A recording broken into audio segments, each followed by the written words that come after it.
اور پھر میرے ہونٹوں پر خفیف سی مسکراہٹ آ گئی۔ انڈیا میں میں نے ایسی بہت سی عمارتیں دیکھی تھیں، وسط میں کمپاؤنڈ اور اطراف میں کھولی نما کمرے۔ ایسی عمارتوں میں درجنوں خاندان رہتے تھے۔ کمپاؤنڈ کے وسط میں دائرے میں ٹوٹی پھوٹی تقریباً 1.5 فٹ اونچی دیوار تھی۔ دیوار کا یہ دائرہ کبھی پانی کا حوض رہا ہوگا اور اس کے بیچ میں فوارہ بھی لگا ہوا تھا، لیکن اب صرف نشان باقی رہ گیا۔ کمپاؤنڈ کے چاروں طرف کمرے تھے، اس میں بیشتر کے دروازے غائب تھے۔ اگر کسی کمرے کا دروازہ تھا بھی تو وہ بند تھا اور مدھم سی روشنی بائیں طرف سے آ رہی تھی۔ اس طرف آخر میں دیوار پر لٹکے ہوئے ہولڈر پہ 100 واٹ کے بلب جل رہے تھے۔ ڈیوٹی کے بائیں طرف لکڑی کے تختوں کی سیڑھیاں تھیں، اوپر بھی چاروں طرف کمرے تھے، لیکن ان کے سامنے 7-8 فٹ چوڑی بالکنی تھی جس کے آگے حفاظتی ریلنگ بھی لگی ہوئی تھی۔ سیڑھیوں کے اختتام پر اوپر ایک جگہ سرخ رنگ کا 0 بلب جل رہا تھا اور اسی طرف والی بالکنی کے سرے پر کہیں کمرے میں بھی روشنی دکھائی دے رہی تھی۔ کمرے کا دروازہ بند تھا، اوپر والے حصے پر شیشے لگے ہوئے تھے اور یہ روشنی انہی شیشوں سے جھلک رہی تھی۔ میں اوپر دیکھتے ہوئے سوچ رہا تھا کہ رنگا اسی کمرے میں ہوگا، لیکن مجھے اس بات پر حیرت ہو رہی تھی کہ اتنی بڑی بلڈنگ میں ابھی تک کسی سے ٹاکرا نہیں ہوا تھا۔ میں نے رنگا کے بارے میں سنا تھا کہ وہ اس علاقے کا بہت بڑا دادا ہے، اس کی اجازت کے بغیر کوئی اس علاقے میں اپنا کاروبار نہیں جما سکتا، حتیٰ کہ منشیات فروش جیسے خطرناک لوگ بھی اسے ہفتہ دیتے ہیں۔ اور اب میں سوچ رہا تھا کہ میں کہیں غلط جگہ پر تو نہیں آ گیا۔ رنگا بدماش ضرور ہوگا، لیکن اتنا بڑا نہیں جتنا اس کے بارے میں سنا تھا۔ بڑے بدماش تو اپنے گرد بہت بڑا گروہ رکھتے ہیں، ان کی طاقت دراصل انہی گرگوں میں ہوتی ہے جو انہیں گھیرے رہتے ہیں، لیکن یہاں مجھے ابھی تک بلی کا بچہ بھی دکھائی نہیں دیا تھا۔ ہو سکتا ہے رنگا کی دادا گیری کے بارے میں کچھ زیادہ ہی مبالغہ آرائی سے کام لیا گیا ہو، لیکن بہرحال میں یہاں تھکا ہی گیا تھا، تو میرے خیال میں اس سے مل لینے میں بھی کوئی حرج نہیں تھا۔ ہو سکتا ہے یہ میرے کام کا آدمی ثابت ہو یا اس کے توسط سے کسی اور آدمی سے رابطہ ہو جائے۔ میں بھی یہ سب کچھ سوچ رہا تھا کہ اپنے عقب میں ایک بھیڑیے جیسی گراہٹ سن کر اچھل پڑا۔ اس کے ساتھ ہی میرے گردن پر کوئی سخت چیز چبھنے لگی۔ تم جو کوئی بھی ہو، ہاتھ اوپر اٹھا لو، بھیڑیے کی طرح گھراتی ہوئی وہ آواز کہہ رہی تھی، اور یہ بھی سوچ لو کہ اگر تم نے کوئی غلط حرکت کرنے کی کوشش کی تو میرے پستول کی گولی تمہاری گردن توڑ دے گی۔ میرے منہ سے بے اختیار گہرا سانس نکل گیا۔ میں اس عمارت کے نچلے حصے کو بالکل ویران سمجھا تھا، لیکن اپنے عقب میں اس گراہٹ اور گردن پر چبھتی ہوئی پستول کی ٹھنڈی نالی نے میرا خیال غلط ثابت کر دیا تھا، اور میں بھی اس قدر غافل ثابت ہوا تھا کہ اس شخص کی آنے کی آہٹ تک محسوس نہیں کر سکا تھا۔ وہ شخص نہ جانے تاریکی میں کس طرف سے نکل کر میرے سر پر پہنچ گیا تھا۔ سنا نہیں تم نے؟ عقب میں وہ گراہٹ دوبارہ سنائی دی، اور پھر اس کے ساتھ ہی گردن پر پستول کی نال کا دباؤ بڑھ گیا۔ میں نے دونوں ہاتھ سر سے اوپر اٹھا لیے۔ اس شخص نے پستول میری گردن سے لگائے رکھا اور دوسرے ہاتھ سے میرا لباس تھپتھپانے لگا۔ میری پتلون کی ہپ پاکٹ میں پستول موجود تھا جو اس نے نکال کر اپنی جیب میں ڈال لیا۔ کون ہو تم؟ گراہٹ دوبارہ سنائی دی، اور یہاں آنے کا مقصد؟ میں ظاہر ہے کسی غلط ارادے سے یہاں نہیں آیا تھا، نہ ہی دنگا فساد کرنے کی میری کوئی نیت تھی، لیکن میں نے اس شخص کو 2 ہاتھ دکھانے کا فیصلہ کر لیا جس نے تاریکی سے نکل کر مجھے پستول کی زد پر لے لیا تھا۔ پستول کی سرد نال اب بھی میری گردن کو چھو رہی تھی۔ میں نے لمبا سانس لیا اور گردن کو ایک ہلکا سا جھکاتا ہوا بڑی تیزی سے نیچے جھک گیا۔ وہ ایک لمحے کو بعد آواز سا ہو گیا۔ اس کا پستول والا ہاتھ بھی ہوا میں معلق ہو گیا۔ میں نے برق رفتاری سے گھوم کر ایک ہاتھ اس کے پستول پر ڈالا اور دوسرا ہاتھ اس کی گردن پر ڈال کر تیزی سے نیچے جھکتا چلا گیا۔ وہ میرے اوپر سے ہوتا ہوا دھپ سے پشت کے بل میرے سامنے گرا۔ پختہ فرش پر اس طرح گرنے سے اسے یقیناً چوٹ لگی ہوگی اور اس کے منہ سے کلا خارج ہو گئی تھی۔ اس کا پستول میرے ہاتھ میں رہ گیا تھا۔ اس شخص نے اٹھنے کی کوشش کی تو میں اس پر پستول تانتے گرایا۔ اپنی جگہ سے حرکت مت کرنا، کھوپڑی اڑا دوں گا۔ وہ اپنی جگہ بے حس و حرکت ہو کر رہ گیا۔ وہ پشت کے بل پڑا تھا اور اس کے دونوں بازو اطراف میں پھیلے ہوئے تھے۔ میں نے تو سنا تھا کہ رنگا نے اپنے گرد بہت مضبوط حصار بنا رکھے ہیں، مگر تم تو بہت بونگے نکلے۔ میں نے کہا، تم جو کوئی بھی ہو اپنے پیروں پر اس پھاٹک سے باہر نہیں جا سکو گے۔ وہ شخص بولا، اگر تم نے ایسی کوئی کوشش کی تو گولیوں سے بھون دیے جاؤ گے۔ تمہارے کھوکھلے لہجے میں دھمکی کا تاثر بھی نہیں ہے کہ مجھ جیسا آدمی خوف زدہ ہو سکے۔ میں نے پرسکون لہجے میں جواب دیا، لیکن میں یہاں کسی بری نیت سے نہیں آیا۔ اگر میرا ارادہ کچھ اور ہوتا تو تمہاری زندہ فرش پر گرنے کی بجائے تمہاری لاش گرتی۔ اب اٹھ کر کھڑے ہو جاؤ، مگر یہ بات ذہن نشین کرنا کہ تم کوئی شرارت نہیں کرو گے۔ وہ شخص اٹھ کر کھڑا ہو گیا تو میں نے پستول اس کی طرف بڑھا دیا۔ یہ لو اور اسے استعمال کرنا بھی سیکھو، میں نے کہا۔ اس قسم کے کھلونوں کو صحیح طریقے سے پکڑا بھی نہ جائے تو یہ اپنے لیے ہی خطرناک ثابت ہوتے ہیں۔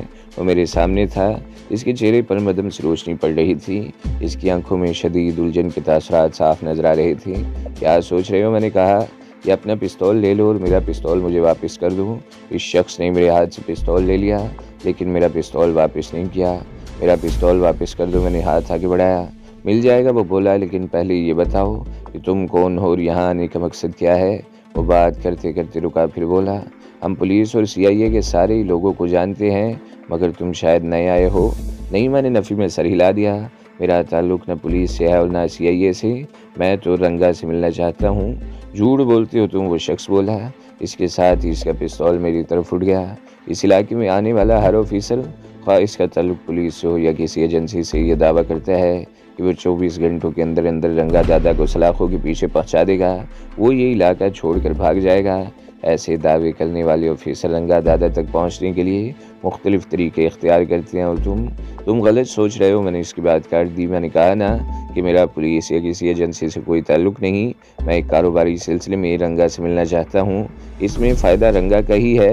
اگر اس سے میری ملاقات نہ ہوئی تو رنگا کو بھاری مالی نقصان اٹھانا پڑے گا اور اس کی تمام ذمہ داری تم پر ہوگی، اور جب رنگا کو پتہ چلے گا تو سوچ لو تمہارا کیا حشر ہوگا۔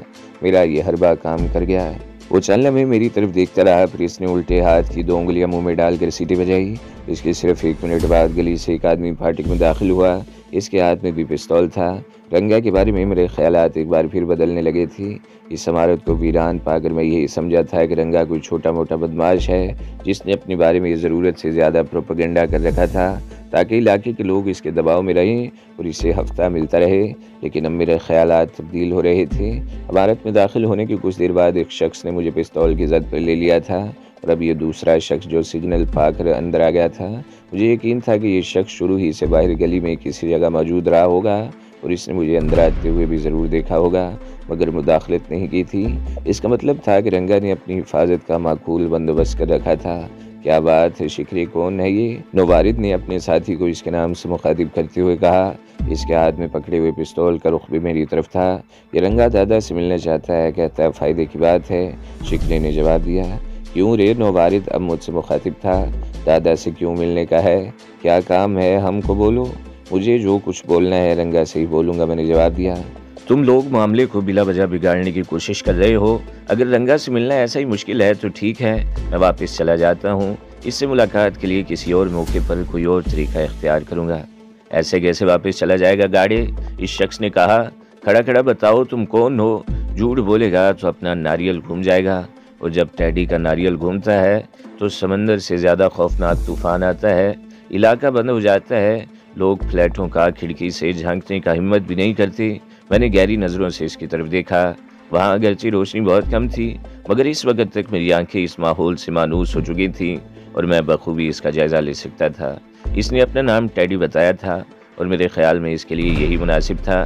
پست قامت، کثرتی بدن، سیاہ رنگت اور گھنگریالے بہت چھوٹے بال، وہ کوئی سیاہ فام ہی لگتا تھا۔ اس نے ڈارک کلر کی تنگ پینچوں کی پتلون اور ٹی شرٹ پہن رکھی تھی۔ دیکھو، میں نے باری باری ان دونوں کی طرف دیکھتے ہوئے پرسکون لہجے میں کہا، میں بزنس کے سلسلے میں رنگا سے ملنے آیا ہوں، لیکن تم دونوں نے بلا وجہ ایک مسئلہ کھڑا کر دیا ہے۔ میرا پستول تو پہلے ہی تمہارے پاس ہے، مزید اطمینان کے لیے تم میری تلاشی لے سکتے ہو، اور ویسے اگر میری نیت بری ہوتی تو میں تمہیں بے بس کر چکا تھا، مگر میرا راستہ کوئی نہیں روک سکتا تھا۔ آخری الفاظ میں نے شکری کی طرف دیکھ کر کہے، اور اب بھی اگر میں چاہوں تو تم دونوں بھی میرا راستہ نہیں روک سکو گے۔ ارے تڑی مت دیو رے، ٹیڈی گرایا۔ میں تھڑی نہیں دے رہا، میرا لہجہ اب بھی پرسکون تھا۔ ویسے تم بہت گرم جوش ہو، رنگا کو تم جیسے آدمیوں کی ضرورت ہے، لیکن گرم جوشی ہر جگہ کام نہیں دیتی۔ ذرا ٹھنڈے دل سے سوچو، کہیں تم رنگا کا کام تو نہیں بگاڑ رہے ہو۔ مجھے روک کر ٹیڈی کچھ کہنا چاہتا تھا، لیکن شکری نے اس کے کاندھے پر ہاتھ رکھ کر اسے زبان کھولنے سے باز رکھا۔ وہ ٹیڈی کے مقابلے میں معقول آدمی تھا، اور میرے اب تک کے رویے نے بھی اسے بڑی حد تک متاثر کیا تھا۔ اس نے بلوچی زبان میں ٹیڈی سے کچھ کہا، ٹیڈی نے بھی اسی زبان میں جواب دیا، اور پھر وہ تقریباً 2 منٹ تک بلوچی زبان میں آپس میں باتیں کرتے رہے۔ میرے پلے ایک لفظ بھی نہیں پڑا تھا، البتہ 2 مرتبہ رنگا کا نام سمجھ میں آیا تھا۔ چلو رے، ٹیڈی آخرکار میری طرف دیکھتے ہوئے بولا، لیکن ہم تیرے کو پہلے بول دیتا ہوں، اگر کوئی گڑبڑ کیا تو ادھر ہی تیرا مقبرہ بنا دوں گا، اور پھر آگے بڑھنے سے پہلے مزید اطمینان کے لیے میری تلاشی لے لینا ضروری سمجھا تھا۔ اس نے میری جیب سے نوٹوں کا بنڈل بھی نکال لیا تھا۔ سیڑھیاں چڑھتے ہوئے لکڑی کے تختے قدموں کے نیچے چرچرا رہے تھے۔ مجھے اندیشہ تھا کہ کوئی تختہ ٹوٹ نہ جائے، ایسی صورت میں ہڈیوں کی سلامتی کی ضمانت بھی نہیں دی جا سکتی۔ لیکن وہ تختے خاصے مضبوط تھے۔ انہوں نے صرف چرچرانے کی حد تک ہی احتجاج کیا۔ اوپر پہنچ کر وہ بالکونی میں سیدھے چلتے رہے۔ ٹیڈی نے اب بھی مجھے پستول کی زد پر لے رکھا تھا۔ ہم گیلری کے آخر میں اس دروازے کے سامنے رک گئے جس کے اوپر والے حصے سے روشنی جھلک رہی تھی۔ وہاں سے گیلری دائیں طرف مڑ گئی تھی۔ اس طرح عمارت کی اوپر والی منزل کے کمرے اس گیلری کے توسط سے ایک دوسرے سے ملے ہوئے تھے۔ شکرے نے آگے بڑھ کر دروازے پر ہلکی سی دستک دی اور جواب کا انتظار کیے بغیر ہلکے سے دھکے سے دروازہ کھول دیا۔ کمرے میں 3 آدمی تھے جو شکرے اور ٹیڈی کے ساتھ مجھے دیکھ کر چونک سے گئے۔ ان دونوں کے ہاتھوں میں پستولوں نے بھی انہیں چونکنے پر مجبور کر دیا۔ ان میں 2 ٹیڈی کی طرح سیاہ فام تھے، البتہ تیسرا گندمی رنگت کا مالک تھا اور اس کے بال بھی گھنگریالے نہیں تھے۔ اس شخص نے ٹیڈی کی طرف دیکھتے ہوئے بلوچی زبان میں کچھ پوچھا جس کا جواب بھی ٹیڈی نے بلوچی زبان میں ہی دیا۔ وہ شخص اٹھ کر کھڑا ہو گیا، چلنے میں گہری نظروں سے میری طرف دیکھتا رہا، پھر اس طرح سوال کرنے لگا جیسے میں نے یہاں آ کر بہت بڑا جرم کیا ہے۔ مجھے اندازہ ہوا کہ رنگا سے ملنے کی کوشش کرنا ایسا ہی تھا جیسے کوئی عام آدمی صوبے کے حاکم اعلیٰ سے ملنے کے لیے کوشاں ہو۔ تم رنگا دادا سے کیوں ملنا چاہتے ہو؟ اس نے ایک بار پھر وہی سوال دہرایا۔ یہ سوال مجھ سے اتنی بار کیا جا چکا ہے کہ میرے اعصاب جواب دینے لگے ہیں۔ یہ میں رنگا ہی کو بتاؤں گا، اس مرتبہ میں نے جھنجھلا کر جواب دیا۔ وہ شخص چلنے میں گھورتی ہوئی نظروں سے میری طرف دیکھتا رہا، پھر اس نے ٹیڈی وغیرہ کو آنکھوں سے اشارہ کیا اور ایک اندرونی دروازہ کھول کر دوسری طرف غائب ہو گیا۔ شکری نے کمرے کا بیرونی دروازہ بند کر دیا جس سے گزر کر ہم اندر آئے تھے۔ میں اپنی جگہ پر کھڑا کمرے کا جائزہ لینے لگا۔ کمرے میں فرنیچر نام کی کوئی چیز نہیں تھی۔ فرش پر قالین بچھا ہوا تھا جس کے اطراف میں گاؤ تکیے رکھے ہوئے تھے۔ ایک کونے میں ٹرے میں چائے کے خالی برتن رکھے ہوئے تھے۔ تام چینی کی نیلی چینک اور چھوٹی پیالیوں کو دیکھ کر اندازہ لگایا جا سکتا تھا کہ یہ چائے کسی ہوٹل سے منگوائی گئی ہے۔ اس کے قریب ہی سٹینڈ پر واٹر کولر رکھا ہوا تھا جس کے اوپر شیشے کا گلاس بھی اوندا پڑا تھا۔ ایک دیوار پر رنگین تصویریں لگی ہوئی تھیں۔ یہ تصویریں کسی انگریزی رسالے سے کاٹ کر دیوار پر چپکا دی گئی تھیں۔ کمرے کے دوسرے کونے میں گاؤ تکیے کے قریب قالین پر ایک ٹیلی فون سیٹ بھی پڑا ہوا تھا۔ اس کمرے کی گلی کی طرف والی کھڑکی اگرچہ کھلی ہوئی تھی لیکن کمرے کی فضا میں بیڑی کی بو رچی ہوئی تھی۔ میں ابھی کمرے کا جائزہ لے رہا تھا کہ باہر قدموں کی آواز اور پھر کسی کے چیخنے کی آواز سنائی دی۔ وہ 2-3 آدمیوں کے قدموں کی آواز تھی اور لگتا تھا جیسے وہ کسی کو مارتے پیٹتے ہوئے لا رہے ہیں۔ اور پھر کمرے کا دروازہ دھڑ سے کھلا۔ ایک آدمی کو زوردار دھکا دے کر اندر گرا دیا گیا۔ وہ منہ کے بل قالین پر گرا، اس کے منہ سے چیخ نکل گئی۔ اس کے پیچھے بھی 2 آدمی اندر داخل ہوئے تھے، وہ بھی شکلوں سے بدمعاشی لگ رہے تھے۔ قالین پر گرنے والا شخص جب سیدھا ہوا تو میں اس کی صورت دیکھ کر اچھل پڑا۔ یہ گلے میں لٹکے ہوئے کباٹے میں سگریٹ، پان اور ہیروئن کی پڑیاں بیچنے والا وہی شخص تھا جو مجھے اس عمارت کے سامنے چھوڑ کر گیا تھا۔ مجھے اس عمارت میں داخل ہوئے زیادہ سے زیادہ 20 منٹ ہوئے تھے کہ اس شخص کو بھی پکڑ کر یہاں لے آیا گیا۔ اس سے رنگا کی سیکورٹی کا اندازہ لگایا جا سکتا تھا۔ اس شخص کو دیکھ کر اندازہ لگایا جا سکتا تھا کہ یہاں تک لاتے ہوئے اس کی کچھ خاطر تواضع بھی کی گئی تھی۔ ناک سے ہلکا سا خون بہہ رہا تھا۔ اس کو ادھر کیوں لایا ڈے نسرو؟ ٹیڈی نے کباٹ والے کو دھکا دینے والے کی طرف دیکھتے ہوئے پوچھا۔ یہی حرامی تو اس بندے کو یہاں تک لایا تھا ٹیڈی استاد، نسرو نے جواب دیا۔ ہم نے اپنا آنکھ سے اس کو دیکھا۔ دوسرا گلی میں جب ہم اس کو روکا تو یہ باغ کھڑا ہوا۔ تم اس کو ادھر کیوں لایا؟ گولی وولی مار کر نالی میں پھینک دیتا ہے، ٹیڈی نے قالین پر پڑے ہوئے شخص کو ٹھوکرے مارتے ہوئے کہا۔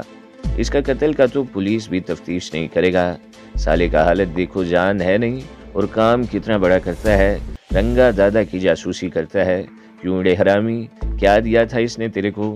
ٹیڈی نے اسے ایک اور ٹھوکر رسید کی۔ وہ بلبلا اٹھا اور اگلی ٹھوکر سے بچنے کے لیے دونوں ہاتھ جوڑ کر گڑ گڑانے لگا۔ تو دوستو، اگلی قسط سننے کے لیے ہمارے چینل کو ضرور سبسکرائب کریں، ویڈیو کو لائک کریں اور بیل کے آئیکن پر بھی کلک کر دیں تاکہ ہر جو آنے والی ویڈیوز ہیں وہ آپ کو سب سے پہلے ملتی رہیں۔